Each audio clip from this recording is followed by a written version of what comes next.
Чет элдик жарандардын каттоосу бул Россияга келген ар бир чет элдик жаран үчүн милдеттүү. Убактылуу каттоо, перевод паспорт, медкнижка, трудовой договор, башка тилге которуу, СНИЛС, ННН, ДМС 1 жылдык жана да ОМС, ДМС документтерди мыйзам жолунда жасоого 100% кепилдик.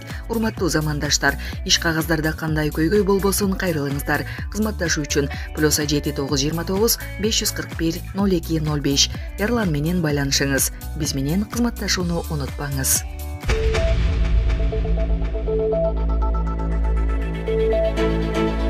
Москвадагы ок атуу Садыр Жапаров Владимир Путинге көңүл айтты. Бүгүн 23 мартта президент Садыр Жапаров Орусиянын президенти Владимир Путинге көңүл айтты. Бул тууралуу мамлекет башчынын басма сөз катчысы Аскат Алагөзов билдирди. Маалым болгондой, Жапаров Путинге Москвадагы терактыда байланыштуу телеграмга жолдогон. Жеке өзүмдүн атымдан жана кыргыз элинин атынан 22 мартта Крокус Сити Холлда көп сандаган адам өлүмү менен коштолгон. Ок атуунун натыйжасында каза болгондордун туугандарына жана жакындарына терең кайгыруу менен көңүл айтам жана чын жүрөктөн кайрат сөздөрүбүздү жеткирүүнү өтүнөм. Бул кылмышты чечкиндүү айыптоо менен бул жамандыкка натыйжалуу каршылык көрсөтүүгө багытталган аракеттерди колдой турганыбызды билдиребиз жана эл аралык терроризмге каршы күрөштө бүтүн дүйнөлүк коомчулуктун аракеттеринин биригишин жактайбыз деп айтылат мамлекет башчысынын телеграммасында.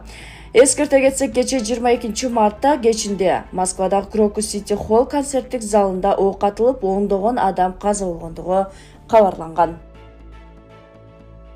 Крокус Ситиде кыргын уюштургандардын болжолдуу сүрөтү тарады. Москва шаарындагы Крокус Сити Холл борборунда теракт уюштургандардын болжолдуу сүрөтү социалдык тармактарга тарады. Андагы маалыматка ылайык, теракт уюштургандар Крокус Ситиге ак Рено үлгүсүндөгү унаага келип, унаадан эле ок чыгара башташкан. Алар ушул эле унаа менен из жашырышы мүмкүн. Айрым маалыматтарга караганда, теракт уюштургандардын бири жаракат алган. Кече 22 мартта Москванын түндүк батышындагы Крокус Сити Холл концерттик залында теракт болгон. Алдын алуу маалыматтарга караганда, камуфляж кийген кеминде 3 адам ок чыгарып, кийин жарылуулар болуп, андан кийин өрт имараттын үстүнкү кабаттарын дээрлик толугу менен жок кылган. 60 киши каза болуп, 100дөн ашууну анын ичинде балдар да жарадар болгон.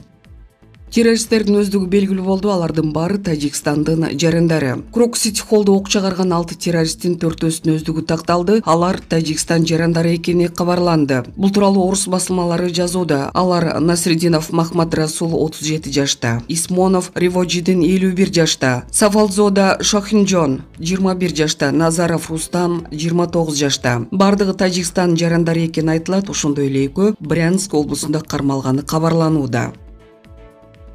Крокус Сити Холлдогу теракттын кесепетине каза болгондордун саны 80 адамга жетти. Крокустагы терактыдан 3 наристе көз жумган Россия Федерациясынын саламаттык сактоо министрлиги кабарлады. Крокустагы каргаша боюнча жаңы маалыматтар: көз жумгандардын саны 80ден ашты. Ооруканаларда 115 киши болсо, 60 бейтаптын абалы өтө оор. Кол салгандар Калашников автоматы менен куралданганын Россиянын тергөө комитети билдирди. Кыргызстандыктар Россиянын Бишкектеги элчилигине жана Ош шаарындагы башкы консулдугуна көңүл айтуу иретинде гүл алып келишүүдө.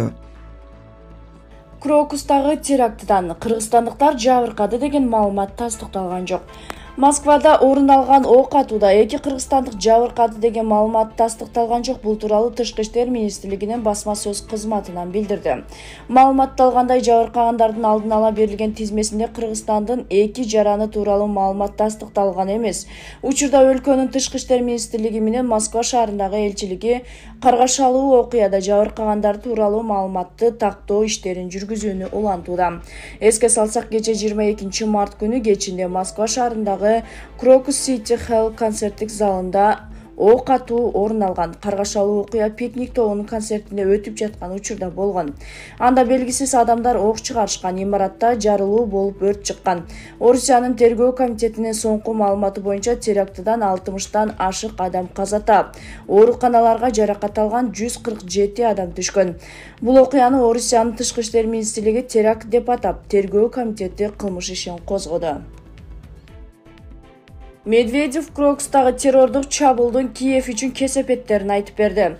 Террордук чабуулдар менен күрөшүүдө сотторда, тергөөдө жардам бербейт. Анткени террористтер өч алуу террорунун тилин гана түшүнүшөт.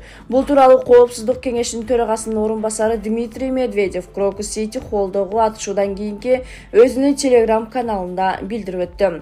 Саясатчынын айтымында Киевдеги Крокустагы окуяларга катыштыгы аныкталса, террорчулардын өздөрү дагы Украин бийликтери дагы жок кылынышы керек. Эгер булар Киев режиминин террорчулар экени аныкталса, алар менен жана алардын идеологиялык дем берүүчүлөрү менен башкача күрөшүү мүмкүн эмес, деди Медведев теракттын уюштуруучулары үчүн кесепеттерин. Буга чейин маалымдалгандай, Москвада Крокус Сити холлдогу пикник тобунун концертинин алдын атышуу болгон. Күбөлөрдүн айтымында ал автоматтык курал менен ачылып, андан соң зыяратчылардын дүрбөлөңү башталган. Окуя болгон жерден тартылган кадрлардан адам тепкич менен чуркап баратканын көрүүгө болот.